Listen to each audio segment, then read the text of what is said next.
Aujourd'hui, on va tester de créer un mini-jeu avec l'intelligence artificielle, alors je sais pas ce que ça va donner. À ce qui paraît, ChatGPT, ça fait des dingueries, on va tester ça. ChatGPT, pour ceux qui ne connaissent pas, c'est une intelligence artificielle développée par OpenAI. C'est un outil qui est toujours en développement et qui est de plus en plus connu. Donc il exécute des requêtes, on peut lui demander plein de choses, de générer du texte, du code, et ça de manière intelligente. Aujourd'hui, on va tester de créer un mini-jeu juste à l'aide de ChatGPT. Alors j'étais sur Twitter en train de défiler et je suis tombé sur le tweet de quelqu'un qui a réussi à générer un bout de code de jeu avec ChatGPT et on va partir de ça. Mais avant de commencer, si vous n'êtes toujours pas abonné à mon compte, n'hésitez pas à vous abonner. Moi, ça me donne de la force, ça m'encourage. Et pareil, mettez un petit j'aime et dites-moi si vous aimez ce genre de vidéo. La première étape, ça va être de prendre ce bout de code et de le tester pour voir comment ça réagit, s'il y a des erreurs ou pas. Donc on va tester ça. Voici un exemple de code JavaScript qui pourrait être utilisé pour créer un jeu vidéo en 2D. Donc j'ai créé un fichier HTML parce que c'est du JavaScript et le JavaScript, on peut le mettre dans une page HTML et accéder plus simplement. Alors on va créer une page de base, on va l'appeler mon jeu. Ici, on va mettre notre code en JavaScript. Donc ça va être notre futur jeu. Donc là, la partie ravissante, c'est que je vais tout copier-coller, bêtement.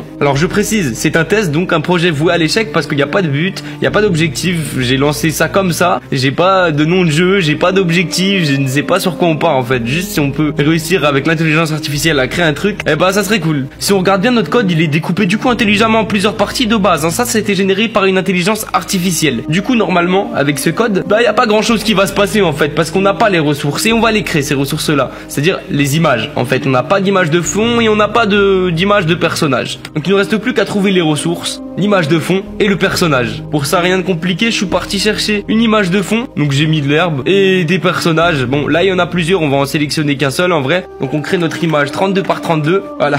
Bien moche, bien pixelisé, c'est juste pour voir ce que ça donne. Ça y est, comme vous avez pu le voir, je viens de mettre et l'image de fond, et le personnage, et le code, et maintenant, il n'y a plus qu'à tester. Et en fait, du coup, ce que ça donne quand on teste, pour l'instant, vu qu'il n'y a pas les fonctions de déplacement, il n'y a rien du tout, et ben ça nous donne ça. On a bel et bien notre image avec notre personnage de générer, mais pour l'instant, on peut faire aucun déplacement. Je vous mens pas, j'ai un peu la haine, j'ai perdu quelques séquences sur ce TikTok, je pensais enregistrer, et j'avais pas enregistré, donc j'ai parlé pendant longtemps, c'est pas grave. J'ai demandé du coup au ChatGPT d'écrire le code d'un script en JavaScript pour déplacer un personnage 2D, et il m'a généré le code même avec les explications. Donc moi ce que j'ai fait, c'est que j'ai rajouté le code à la suite de ça, je l'ai un petit peu adapté pour que ça colle avec nous ce qu'on avait déjà, et il n'y a plus qu'à tester pour voir ce que ça donne. Et voilà à quoi ressemble le jeu, et maintenant on peut se déplacer, on voit que ça marche, ça décale selon la vitesse qu'on a mis, du coup le joueur. Alors bien évidemment c'est un jeu sans objectif, il y a plein de problèmes. On peut même pas dire que c'est un jeu, regardez, on peut passer en dehors de la map et tout ça. Mais ce qui est fou, c'est que ça a été généré par ChatGPT, l'intelligence artificielle. Alors attention, on dirait que cette vidéo sponsorisée parce que je dis que du bien dessus. Non, c'est pas le cas. Et d'ailleurs, je trouve que ça nécessite un peu l'intervention humaine de ma part. Mais en vrai, c'est un peu de ma faute parce que je l'ai fait en deux temps. J'ai pris d'abord le code du tweet du mec, j'ai ensuite demandé de me générer le code pour le déplacement du personnage. Je pense que si je donnais dès le départ comme requête, génère-moi un jeu 2D